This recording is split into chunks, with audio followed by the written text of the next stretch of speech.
आज शनिवार का दिन है, जिस दिन अपन इस दरिद्रता से मिलने के लिए पीपल के पेड़ के नीचे आए हैं।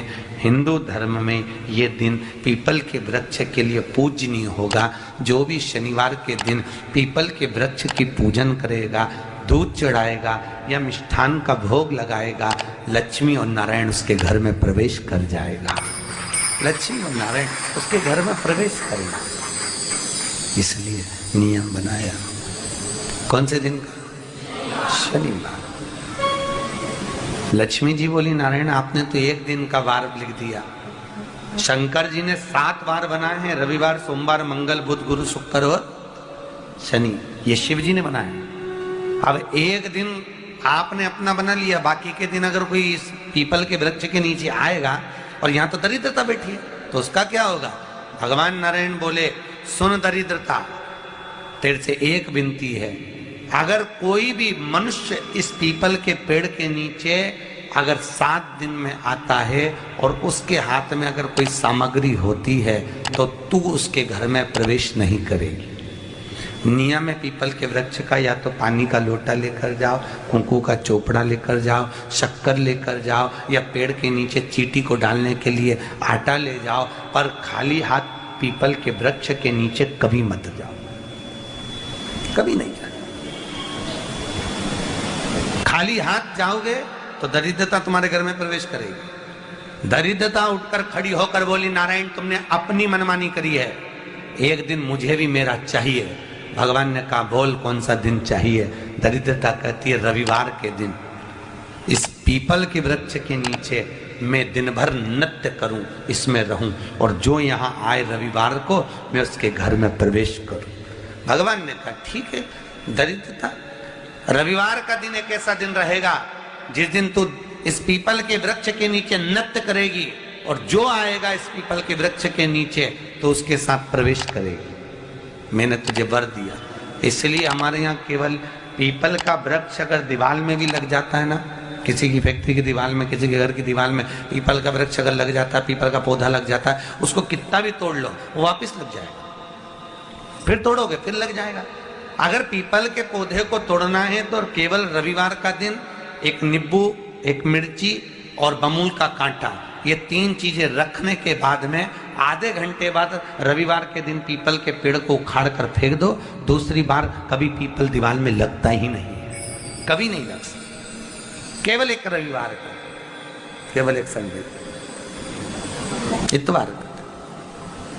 घर में दीवारों पर अगर पीपल लग भी गया है, इसलिए पीपल के वृक्ष को उखाड़ने का, अगर घर में पीपल लगा हुआ है या पीपल का पौधा हमारे घर में लग गया, उसको उतारना, निकालना, लगाना, तो पीपल के वृक्ष को अगर निकाला जाता है तो रविवार के दिन, और अगर पीपल के वृक्ष को कहीं लगाया जाता है तो सोमवार के दिन या मंगलवार के दिन, बुधवार के दिन, इन दिनों में लगा सकते पीपल के वृक्ष कहीं लगाना। शनिवार का दिन एक ऐसा दिन होता है जिस दिन पीपल के वृक्ष को कहीं जाकर लगाया नहीं जाता, क्योंकि शनिवार के दिन पीपल के वृक्ष के नीचे लक्ष्मी रहती है। हम अपने हाथों से अगर पीपल का वृक्ष किसी दूसरी जगह पर शनिवार को रोपित करते हैं तो हमारे घर की लक्ष्मी अपने घर से छिन्न होकर चली जाती है। इसलिए शनिवार के दिन पीपल लगाया नहीं जाता, किसी के घर जाकर उसको वापस पलटा नहीं जाता। लग गया उसको डाल। प्रभु मेरी धर्म पत्नी को कहाँ रखूं आप बताओ? वो तो जहाँ यज्ञ होता है, अनुष्ठान होता है, दान होता है, पुण्य होता है, सत्कर्म होता है, वहां जाने को तैयार नहीं। अब करूं क्या? भगवान ने बोला, एक काम करो। दुर्वासा जी बोले, जिसके यहाँ रात्रि में बर्तन झूठे पड़े रहते हो, उसके घर में इस दरिद्रता को लेकर तुम प्रवेश कर जाना। जिसके यहाँ रात्रि में बर्तन झूठे पड़े हो, वहां लेकर प्रवेश कर जाओ। दूसरी जगह दुर्वासा जी बोले, जो स्त्री घर में दोपहर के समय पर सो रही हो, उसके घर में इसको लेकर प्रवेश कर जाइए। जो स्त्री दोपहर के समय में घर पर सो रही हो, इस दरिद्रता को लेकर प्रवेश कर जाइए। तीसरा, जिसके यहाँ पर दरवाजे पर कांटे वाले पौधे लगे हों, उस घर में इस दरिद्रता को लेकर प्रवेश कर जाइए। दरिद्रता, कितनी सुंदर बात कही है। दाता और विधाता, कौन कौन? दाता और विधाता। लक्ष्मी और दरिद्रता के सगे भाई हैं। कौन कौन? दाता और विधाता। दाता को फिटकरी प्रिय है, विधाता को नमक प्रिय है।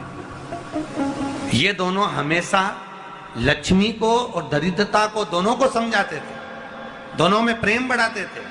आज भी हिंदू धर्म की रीति है, यहां तो ठीक है, जिसके यहां पर भी अगर थोड़ी सी भी परेशानी होती है, थोड़ा सा क्लेश होता है, अशांति होती है, लक्ष्मी नहीं टिक रही हो, काम नहीं बन रहे हो, बहुत प्रयास करा जा रहा हो और हमारा कार्य नहीं होता, तो क्या करते हैं, फिटकरी और नमक को पानी में डाल देते हैं और घर में पोछा लगा देते हैं। आप लोगों ने आजकल फेसबुक पे भी पढ़ा होगा, व्हाट्सएप पे भी पढ़ा होगा। तो क्यों लिखा उसमें? उसका कारण ही केवल इतना है कि दाता और विधाता की प्रियता उसमें। माता ख्याति के जो 4 बच्चे हुए, इसमें जो 2 लड़के हैं, दाता और विधाता, उसकी प्रियता उसमें, उसकी पूर्णता उसमें। अब दुर्वासा जी बोले अपनी धर्म पत्नी को वहां लेकर, जहां कांटेदार पौधे लगे हों वहां पर लेकर प्रवेश कर जाइए। कांटेदार पौधों में उस दरिद्रता का निवास हो गया। कितना विचित्र कथा यहां वर्णन करी है। श्रीमद् भागवत के अंतर्गत जो वर्णन किया कि मृत्यु निश्चित है, रोग ऐसा शनि महाराज के कारण हो गया हो, अच्छे काम करते करते उल्टे हो रहे हैं, होते हैं किसी किसी के साथ में, विपरीत परिस्थितियां आ जाती है, अच्छा करने जाओ बुरा हो जाता है, अच्छा कर्म करने जाओ बुरा हो जाता है। तो पीपल के वृक्ष की जो छाल होती है, छाल देखिए, पीपल के वृक्ष में जो छाल लगी होती है, उस छाल को घिसकर चंदन बनाकर भगवान शंकर का स्नान कराकर, अभिषेक कराकर, पूजन कराकर, पूजन कराने के बाद में पिपलेश्वर महादेव का नाम लेकर, कौन से महादेव? पिपलेश्वर महादेव का नाम लेकर वो जो घिसी हुई छाल होती है, उस छाल का तिलक भगवान शंकर को लगा लो और उसी का थोड़ा सा भाग अपने कंठ पर, मस्तक पर लगाना प्रारंभ कर दो। धीरे धीरे जो विपरीत दशा है वो सुधरना प्रारंभ हो जाती है। पर नाम याद रखना, पिपलेश्वर। काशी में जो शिव जी की स्थापना कौन ने करी? काशी में जो शंकर भगवान बैठे उनकी स्थापना करी थी शनि महाराज ने। किसने करी थी? शनि महाराज ने। क्योंकि भगवान शनि महाराज को उनकी माता के द्वारा श्रापित हो गए और शनि महाराज कांपने लगे।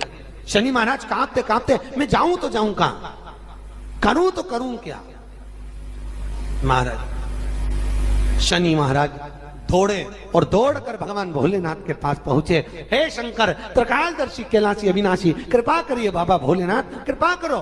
क्योंकि दुनिया में 33 करोड़ देवी देवता हैं जिनको शनि लग सकता है, केवल एक, किसको छोड़कर?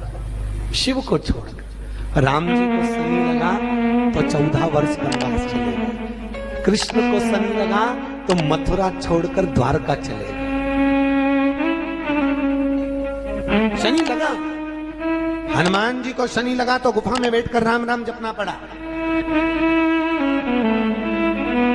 शनि सबको लगता है, केवल शनि नहीं लगता तो एक मेरे महादेव को, मेरे भोले बाबा को नहीं लगता। शंकर के पास में शनि आ गए। शनि ने आकर कहा, भोलेनाथ कृपा करिए बाबा, मैं बड़ा कष्ट में हूं, मैं करूं क्या? बाबा भोलेनाथ ने कहा, जा गंगा जी के तट पर काशी में जाकर एक शिवलिंग की स्थापना कर, उसकी आराधना कर और तेरा शरीर ठीक हो जाएगा, कष्ट नहीं भोगेगा। शनि महाराज ने काशी में जाकर शिव जी की स्थापना करी। आज भी नियम है, जिसको शनि लग जाता है एक काजल की डिब्बी ले लो और काजल की डिब्बी को 21 बार उतार कर उसको एकांत में जाकर, जंगल आदि में एकांत में किसी पेड़ के नीचे